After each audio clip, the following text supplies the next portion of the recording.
Hello, everyone, and welcome to today's video presentation. Our topic for today is error correction in second language acquisition.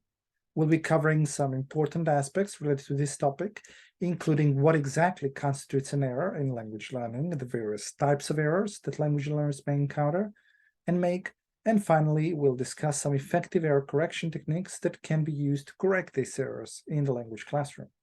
So let's dive right in and explore the topic. So how do we define a language error? What is it? An error is an instance of the learner's language that does not conform to accepted norms of usage and which is attributed to incomplete or faulty learning. These norms by which errors are judged are usually defined in terms of adult native speakers of standard English. Errors are sometimes distinguished from mistakes, the former being due to lack of knowledge, that is, competence, and the latter being due to the demands of performance. In these terms, a slip caused by a lack of attention or speaking too fast would be a mistake. In principle, the test of a mistake is whether the learner can self-correct effortlessly. In practice, however, it is not always easy to distinguish from errors between errors and mistakes.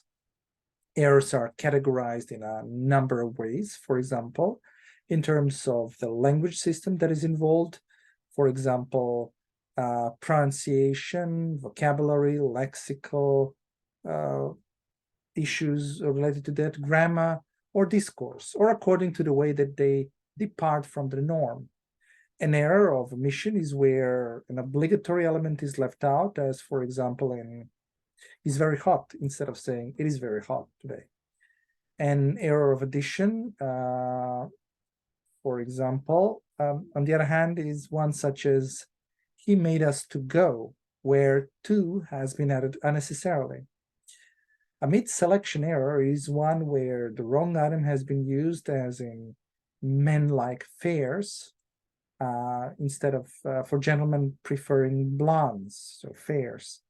Misformation is the wrong form of the right word, as in "he's a good cooker" instead of "cook." And a misordering error is when sentence components are in the wrong order, as "I like very much football." Now that we know what errors are, let's take a closer look at the different causes of errors and how they can be evaluated. Error analysis is a crucial field in second language acquisition research that can help us better understand the internal processes of language learning. Transfer errors, for example, are those that result from the influence of the learner's first language. On the other hand, developmental errors are a natural part of the learning process. It was once thought that all errors were transfer errors, but research has shown that certain errors are common among all learners, regardless of their first language. These errors often occur in a predictable chronological order, and many of them are due to the overgeneralization of rules. Errors can also be evaluated based on their severity. A global error affects the overall intelligibility of the message, while local errors have a relatively insignificant impact. As teachers, it's essential to consider the type, origin, and gravity of an error when deciding how and when to correct it. For example, an error that indicates a lack of knowledge may not respond as well to correction as a performance mistake. Additionally, teachers may prioritize correcting global errors over local ones. Failure to address learner errors can lead to fossilization, where errors become a permanent feature of the learner's interlanguage. Understanding the causes and evaluation of errors is critical for effective language teaching. As ESL teachers, it's important to create a supportive and encouraging environment where learners feel comfortable making mistakes and learning from them. By using error analysis and correction effectively, we can help our learners achieve greater success in their language learning journey. Now let's take a closer look at the types of errors that second language learners commonly make. One type of error that we have already discussed is fossilization. This occurs when errors become a permanent feature of a learner's interlanguage, interlanguage being their current level of English or any other language on their path to native-like fluency. Some researchers believe that explicit instruction, grammar, and correction of errors can help prevent fossilization.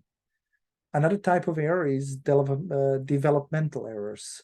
These occur when a learner builds a flawed hypothesis about a target language based on limited experience or evidence. For example, a learner might assume that all English verbs follow the same pattern as walked and say run instead of ran. Hypercorrection is another type of error. This happens when a learner tries to avoid a grammatical error by over-applying or misapplying a rule. For instance, a learner might say between you and I instead of between you and me, because they have been taught to avoid saying me and you. Errors can also be classified according to the stage of language acquisition when they occur. Pre-systematic errors happen when a learner is unaware of a rule. Systematic errors occur when a learner misapplies a rule, and post-systematic errors occur when a learner knows the rule but applies it inconsistently.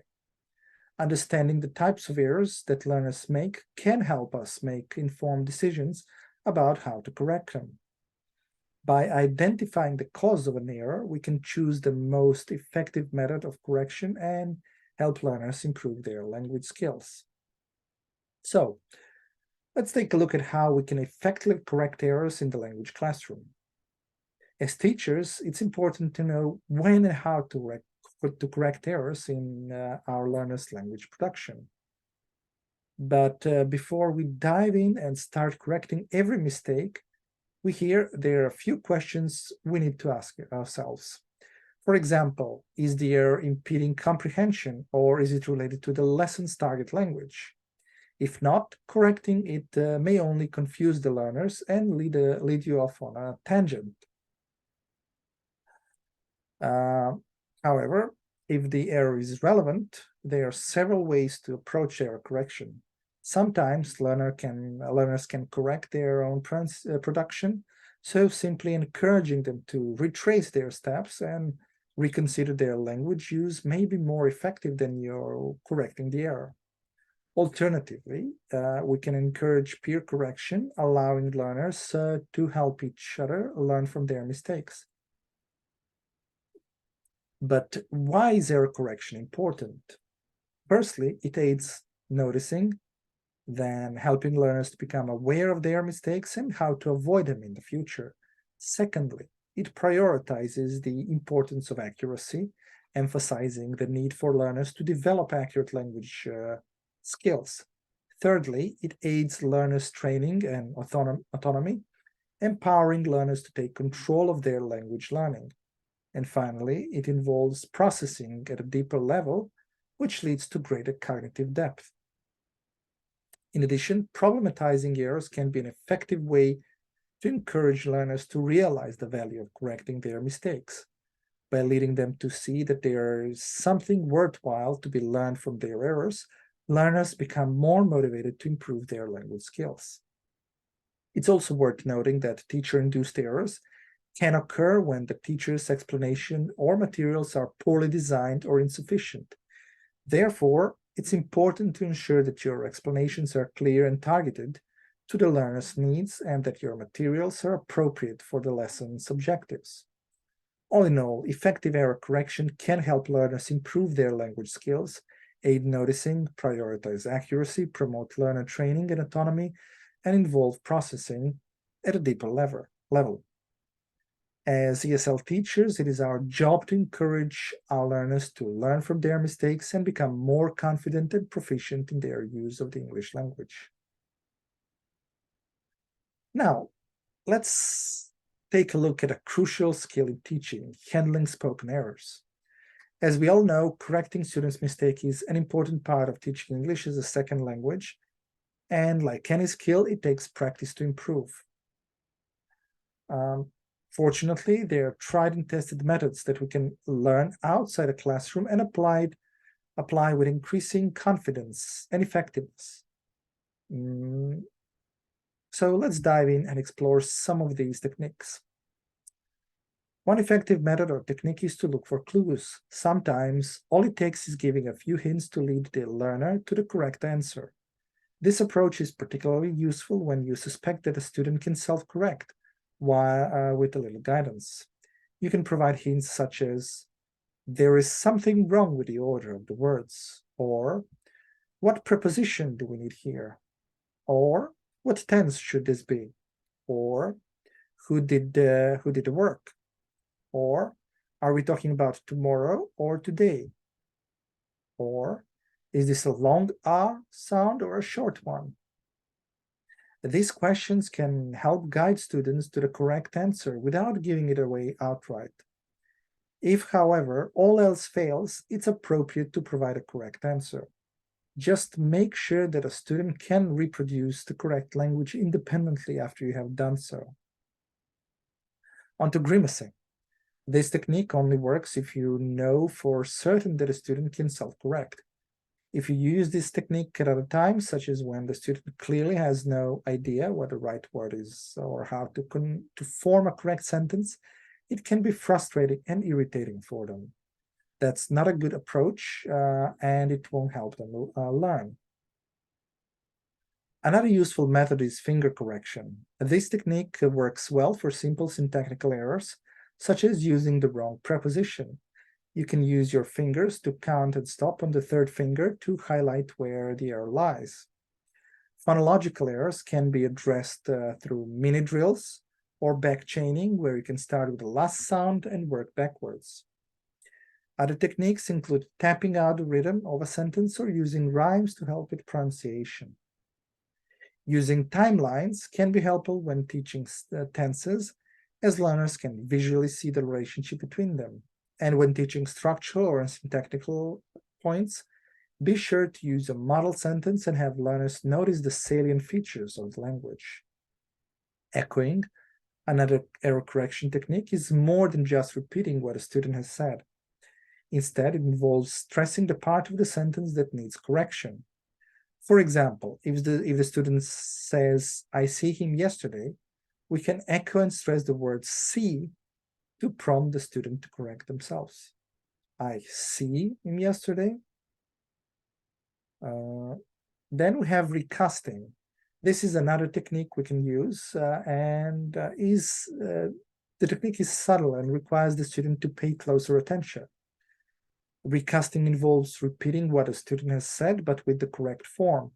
For example, if a student says, I will taking the train, we can recast and say, oh, you will be taking the train. Lastly, we have delayed correction. Correction during communicative activities can be disruptive and frustrating for students. So when we focus on communication rather than on form, we should not correct immediately. Of course, unless the error is severe and hindering communication, we recommend taking note of the errors and addressing them at the end of the activity. This approach, delayed correction, allows students to focus on communicating their ideas without interruptions while still receiving valuable feedback on their language skills. Remember, correcting spoken errors takes practice, so don't be afraid to try out different techniques and see what works best for you and your learning. Now, let's talk about how to handle written errors. Correcting learners' written work is one of the many tasks that we have as teachers, but it's important to remember that learners appreciate the guidance and help that we can give them. However, we don't want to overwhelm our learners with lots of red marks, crossings out, and rewritten sections of their homework. Instead, let's try some alternative methods. One method is encouraging self-correction. Instead of correcting errors in written work, we can underline them and get the learner to proofread the text and try to correct as many as they can. To help them, we can develop a correction code, like the one many that you can find online or in our additional materials. Another method is working together and peer correction. We can encourage learners to write together with all of them writing the same text or agreeing on the right answers. and helping each other. We can also ask learners to give their writing to others for comments and correction. However, be careful not to overdo this, as writing is often a skill that we practice alone. Just as we saw with spoken errors in the classroom, it's often wise to ignore some written errors. This is especially true if learners attempt language beyond their current mastery level, and correcting it would be confusing and frustrating. It's also true if we see something that's obviously just a slip or a typographical error. Remember, our goal is to help learners improve their language skills and feel motivated to continue learning. Let's make the correction process as encouraging and helpful as possible.